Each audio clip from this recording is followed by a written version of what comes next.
అందరూ కూడా ఫోన్ చేసుకోవచ్చు.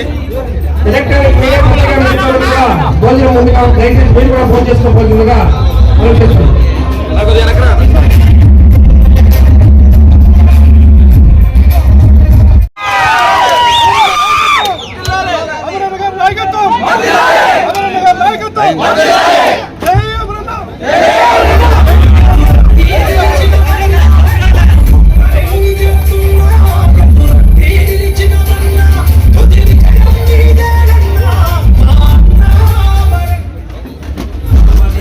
అందరూ కూడా ఫోన్ చేసుకోవచ్చు.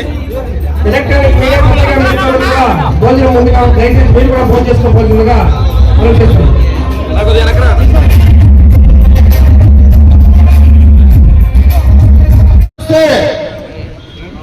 ఖచ్చితంగా ఈరోజు ఈ రాష్ట్రంలో ఉమ్మడి ప్రభుత్వాన్ని తీసుకురావడానికి యువత మేము సిద్ధంగా ఉన్నాం అని తెలియజేసేటువంటి సంకేతాన్ని ఈ రోజు మీకు ఇచ్చారని చెప్పి నేను సందర్భంగా తెలియజేసుకుంటున్నా. పెద్దలు చెప్పారు, నేటి యువతే రేపటి దేశ భవిష్యత్తు. ముఖ్యంగా రేపు భవిష్యత్తు మీరే. ఈరోజు ఇంతమంది పెద్దలు మాట్లాడింది కూడా రేపటి మీ భవిష్యత్తును దృష్టిలో పెట్టుకొని మీ భవిష్యత్తు బాగుండాలని, మీరందరూ కూడా ఎదగాలని, మీకు అన్ని రకాల అవకాశాలు కావాలని ప్రభుత్వాలు మీకోసం దూరపు ఆలోచన, భవిష్యత్ ఆలోచన, విజనరీతో ఒక ముందుకు వెళ్ళాలనేటువంటి ఆలోచనతోనే ఈరోజు ఉమ్మడి అభ్యర్థులుగా అటు ప్రసాదరావు గారిని, ఇటు పలమనేరు నియోజకవర్గంలో నాకు ఇద్దరిని కూడా అటు చంద్రబాబు నాయుడు గారు, పవన్ కళ్యాణ్ గారు, అదేవిధంగా భారతీయ జనతా పార్టీ కలిసి మమ్మల్ని ఈ రోజు మీ వద్దకు పంపించడం జరిగిందని చెప్పి తెలియజేసుకుంటున్నాను. ఖచ్చితంగా మనందరి పైన, మన భవిష్యత్తు పైన, ముఖ్యంగా మీ భవిష్యత్తును దృష్టిలో పెట్టుకుంటే ఆయన ముఖ్యమంత్రి కావాల్సినటువంటి అవసరం ఈ రాష్ట్రానికి ఉంది. దానికి ఈ రోజు మీరందరూ కంకణం కట్టాలా, మీరందరూ పనిచేయాలా.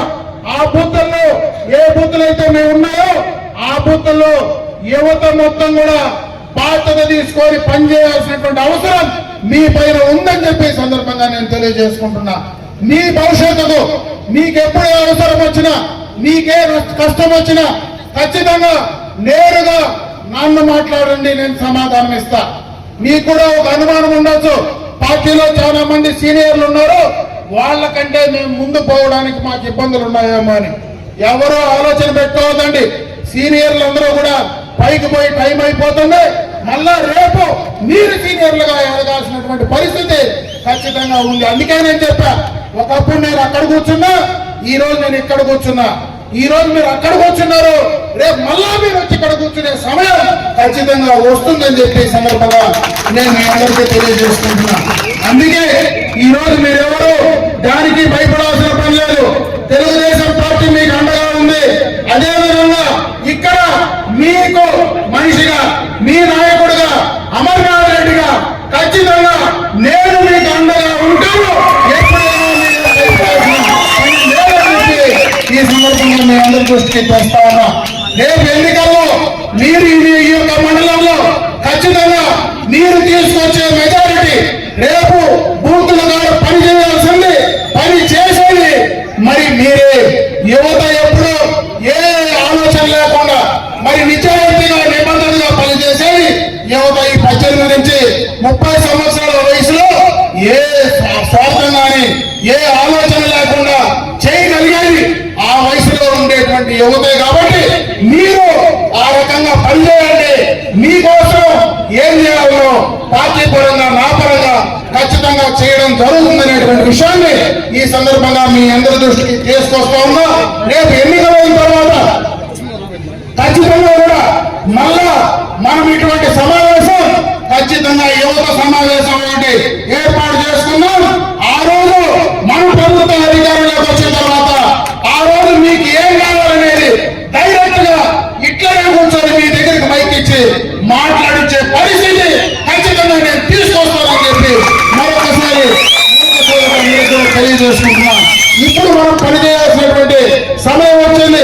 ఇప్పుడు మనం పనిచేసేటువంటి అవసరం వచ్చింది. ఈ రోజు మే 13 దాకా, మే 13 రాత్రి దాకా ఖచ్చితంగా ఒక కమిట్మెంట్ మీరు పనిచేయండి. ఆ తర్వాత 5 సంవత్సరాలు నేను మీకోసం అదే కమిట్మెంట్ పని చేస్తానని చెప్పి ఈ సందర్భంగా మీ అందరికీ మాటిస్తూ, ఆ రకంగా మంచి మెజారిటీతో ఈ మండలంలో యువత మీ ద్వారానే ఆ మెజారిటీ సాధించే పరిస్థితి వస్తుందనేటువంటి నమ్మకాన్ని మీరు తీసుకురండి అని చెప్పి మరొకసారి మీ అందరూ కూడా తెలియజేసుకుంటూ, రేపు జరిగే ఎన్నికల్లో మీ ఇంట్లో, మీ కుటుంబాల్లో, మీ స్నేహితుల్లో, మీ బంధువుల్లో, ఈ నియోజకవర్గంలో ఎక్కడ మీ బంధువులు, స్నేహితులు, కుటుంబాలు ఉన్నా వారందరికీ కూడా మీరు చెప్పి అటు పార్లమెంటుకు మరి ప్రసాదరావు గారికి అసెంబ్లీలో నాకు మా ఇద్దరికి కూడా సైకిల్ గుర్తుపైన 2 ఓట్లు వేసి మంచి మెజారిటీతో గెలిపించి రావాలని చెప్పి మరొక్కసారి మీ అందరికీ కూడా చేతులెత్తి నమస్కారాలు తెలియజేసుకుంటూ, అంటే మీరు నాకంటే చిన్నోళ్ళు, సామాన్యంగా నమస్కారం మేము చేయకూడదు, మీకు ఆయుష్ అవుతుంది కాబట్టి మీకు అందరికీ కూడా మనస్ఫూర్తిగా నా శుభాకాంక్షలు తెలియజేసుకుంటూ జగన్మోహన్ రెడ్డి ఆలోచన విధానాలే పూర్తిగా కూడా దారుణంగా ఉన్నాయి. అప్పుడే ఓ సోదరుడు మాట్లాడాడు, అయ్యా జగన్మోహన్ రెడ్డి 5 సంవత్సరాలుగా మీ చిన్నాయన చంపింది ఎవరో తెలియకుండానే ఉన్నావా నువ్వు? గత ఎన్నికలకు ముందు ఈరోజు మనకు యూట్యూబ్ లో ఒక సినిమా వచ్చింది, వివేకం. ఎంతమంది చూశారు మీరు? కొంతమందే చూసినట్టున్నారు. ఆ వివేకం సినిమా కరెక్ట్ గా మన ఆలోచనలో వివేకాన్ని రేపెత్తించే విధంగానే ఉంది. గత ఎన్నికల్లో ఆయన ఏం చేశాడు? గత ఎన్నికల్లో 2014లో నా తండ్రి చనిపోయినాడు, తండ్రి లేని బిడ్డ అన్నావు. 2019లో నీ చిన్నాయన హత్యను నీ పక్కనుండే వాళ్ళు చేస్తే అది నారాసుర రక్త చరిత్ర అని పుస్తకం వేసి ఈడీని చంద్రబాబు నాయుడు పైన చెప్పినటువంటి సందర్భాలు ఉన్నాయా లేదా అని అడుగుతా ఉన్నా. ఈరోజు నీ తోడబుట్టు ఇద్దరు, అటు షర్మిల గాని సునీత గాని, వాళ్ళిద్దరూ ఇంటింటికి తిరిగి చంపింది అవినాష్ రెడ్డి, చంపించింది జగన్మోహన్ రెడ్డి అని చెప్తా ఉంటే ఇంతకంటే దారుణం ఉందా అని అడుగుతా ఉన్నా. కనీసం మీ చిన్నాన చావును కూడా రాజకీయానికి ఉపయోగించేటువంటి నీచమైనటువంటి రాజకీయం చేసే నిన్ను మళ్ళా ఆంధ్ర రాష్ట్రానికి ముఖ్యమంత్రి చేస్తే కరెక్ట్ అడుగుతా ఉన్నా. ఇంతకంటే దౌర్భాగ్యం ఉందే అడుగుతా ఉన్నా. గత ఎన్నికలకు ముందు ఒకసారి చూడండి, మీరు ప్రతిపక్ష నాయకుడిగా అసెంబ్లీలో రాజధాని గురించి మాట్లాడాల్సి వస్తే 30,000 ఎకరాల దారులు ఇంకా ఎక్కువ కావాలా, విజయవాడ ఈ రాష్ట్రానికి నడిపొడ్డు ఉండేది, అది విజయవాడలో నేను రాజధానిగా స్వాగతిస్తున్నానని మాట్లాడిన మాటలు అసెంబ్లీ రికార్డులో ఉన్నాయా లేదా అని అడుగుతా ఉన్నా. ఈ రోజు నువ్వేం మాట్లాడుతున్నావు? ఎన్నికలు అయిపోయి అధికారంలోకి వస్తానే నేను 3 రాజధానులు కడతానన్నావు. నిన్న మొన్న ఏం మాట్లాడు? వైజాగ్ రాజధాని చేస్తా, వైజాగ్ పోతానంటా ఉన్నావు. అసలు నీలాంటి వ్యక్తిని ముందు ఆ వైజాగ్ లో ఉండేటువంటి మెంటల్ హాస్పిటల్లో చేర్చాలా లేదా జగన్మోహన్ రెడ్డి అని అడుగుతా ఉన్నా. చేర్చాలా వద్దా నీలాంటి వాడిని అడుగుతా ఉన్నా. నీకు అవగాహన ఉండే మాట్లాడుతున్నావా అని అడుగుతా ఉన్నా. ఈ రాష్ట్ర ప్రజలకు నువ్వు చెప్పింది మర్చిపోతారా జగన్మోహన్ రెడ్డి అని అడుగుతా ఉన్నా.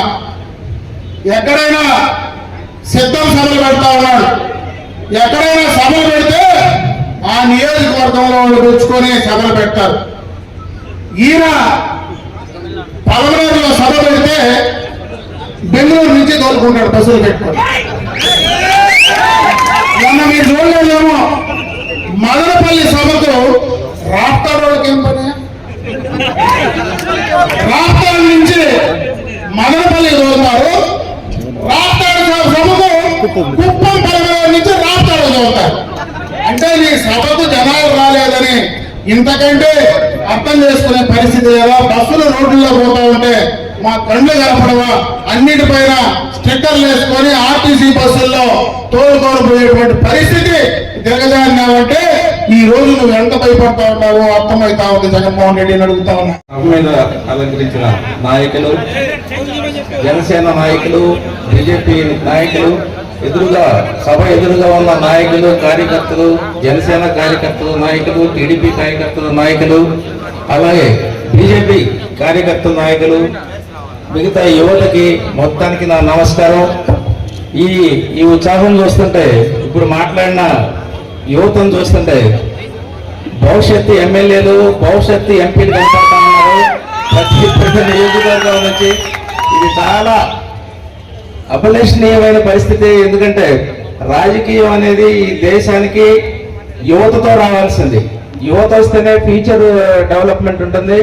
యువత వస్తేనే మీ అందరికీ తెలుసు, ప్రపంచంలో దేశాల్లో ప్రభుత్వాలు మారినాయి అంటే యువత వల్లనే మారినాయి. మిగతా వాళ్ళు ఎవరి వల్ల మారలేదు. మీరు ఎన్ని ఎగ్జాంపుల్ చెప్పమంటే అని చెప్తాను. మన దగ్గరున్న ఎగ్జాంపుల్ తెలంగాణలో బీఆర్ఎస్ ప్రభుత్వం రావడానికి ఉస్మానియా యూనివర్సిటీ యువత, మిగతా ఉన్న యువత ఎంత కారణమయ్యారో మనందరికీ తెలుసు. సో మీ ఉత్సాహం చూస్తుంటే ఖచ్చితంగా మీరు ఈ దేశానికి భవిష్యత్తు మార్చేటట్టు కనబడుతున్నారు, మార్చాలి కూడా. సో మనం ఇప్పుడు చంద్రబాబు నాయుడు గారిని మనం ఉన్నతమైన వ్యక్తిగా ప్రభుత్వం ఏర్పాటు చేయాలి కదా అని మనం అందరం కోరుకుంటున్నాం. మనం ఇక్కడికి వచ్చాం. ఎందుకు చేయాలి మనం అంటే రెండు విషయాలు. మనం ఒకటి, ఇప్పుడు పరిపాలిస్తున్న ప్రభుత్వం చేస్తున్న అరాచకాలు మనం చూస్తున్నాం. అట్లాగే చంద్రబాబు నాయుడు గారి సమర్థత చూస్తున్నాం. ఈ మొదటిది, ఈ ప్రభుత్వం చేస్తున్న అరాచకాలు చూస్తుంటే మొత్తం చెబితే చాలా టైం అవుతుంది. 2-3 విషయాలు మీతో ప్రస్తావిస్తాను. మొదటిగా మనం రాజధాని తీసుకుందాం. ఈ రాజధాని అనేది మనం ప్రభుత్వం ఏర్పాటు, ఉమ్మడి ప్రభుత్వం నుంచి బయటకు వచ్చినప్పుడు, ఆంధ్ర రాష్ట్రంగా మనకి ఇచ్చినప్పుడు ఒక అనాథ రాష్ట్రంగా మనకి ఇచ్చారు. దీన్ని మనం 1947లో భారతదేశాన్ని విడదీసి, బ్రిటిష్ ప్రభుత్వం పాకిస్తాన్ని మనం విడదీసి భారతదేశాన్ని మనకిచ్చిన పరిస్థితిలో మనం పోల్చుకోవచ్చు. ఆ రోజున మనకి డ్యాములు లేవు, డిఫెన్స్ ఇండస్ట్రీస్ లేవు, ఈ దేశానికి కావాల్సిన ఏ అభివృద్ధి లేదు, మన రూపాయి విలువ లేదు, పరిశ్రమలు లేవు, నీటి సరఫరా లేదు. ఇవన్నీ తెచ్చుకొని మనం చేసుకోవడానికి 35-40 సంవత్సరాలు పట్టింది. ప్రతి వాళ్ళకి పంచవర్ష ప్రణాళికలు పెట్టుకున్నాం. తర్వాత మా సమర్థవంతమైన నాయకులు వచ్చారు, చేశారు. అలాగే ఇప్పుడు చంద్రబాబు నాయుడు గారికి ఒక రాష్ట్రాన్ని మనం అప్పచెప్పి ఆయన సమర్థుడని చెప్పి ఇచ్చాం. కానీ ఫండ్స్ ఇవ్వలేదు, ఆర్థిక పరిస్థితి రాలేదు. మనం వచ్చిన తర్వాత రాజధాని కట్టుకోమని చెప్పారు. ఈ రాజధాని కట్టుకోవడానికి కూడా ఫండ్స్ సఫిషియెంట్ గా లేవు.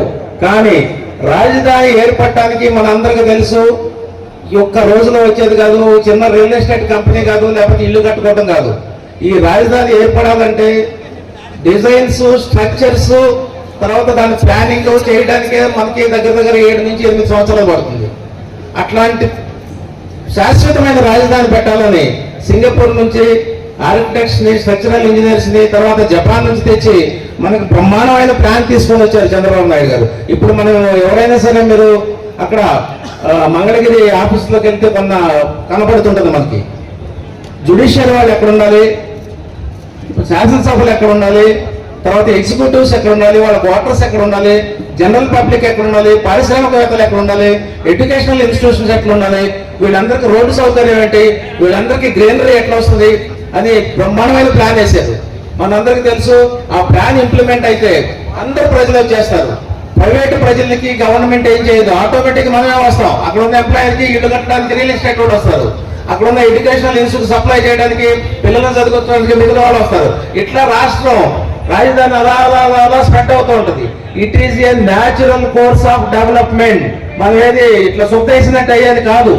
కానీ అట్లాంటి టైంలో మనం ఏం చేసాం, అన్ని రెడీ చేసి అన్నం తినబోయేటప్పుడు మనం అతను చెప్పే మాటలు నమ్మి విఘ్నతని మనం వదులుకొని అవిఘ్నతని, అసమర్థతని ఎన్నుకున్నాం.